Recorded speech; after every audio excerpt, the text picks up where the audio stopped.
So if you're in a pinch, you know you're going to need a bunch of shiitake mushrooms in a couple of weeks, you can force fruit your logs. One tip would be to cut some shorter, fatter logs that can fit in a 5-gallon bucket just for force fruiting. That's a lot more convenient and less cumbersome than trying to find a vessel and soaking these average sized shiitake logs that are 4 inches in diameter and 4 feet long.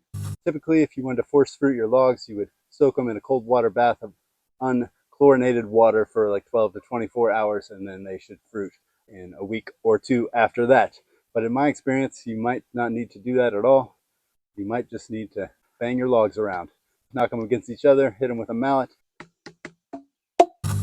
Case in point, every time I restack these logs from their kind of winter log cabin crib stack formation into their summer stack formation, it stimulates a fruiting of mushrooms no matter what the weather conditions are. There is a phenomenon where you knock the logs and wakes up the mycelium and stimulates it to fruit. This has been a folk practice in the cradle of shiitake cultivation in Japan for hundreds of years, knocking on the logs with a mallet, and this actually stimulates the fruiting of the mushrooms. It's reproducing a natural disturbance in the wild, such as a limb falling, thunder and lightning, or an animal disturbing the log, stimulating it to fruit. It actually is kind of like an alarm inside in the mycelium.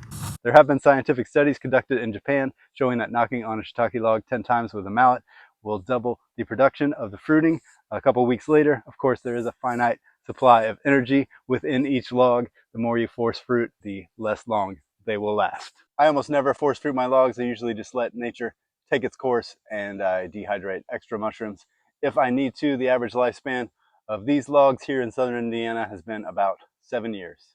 So if you're thinking about force fruiting your logs, maybe just knock them around first, see if any little mushrooms grow in the next few days. And if they don't, you can always do the water bath after that.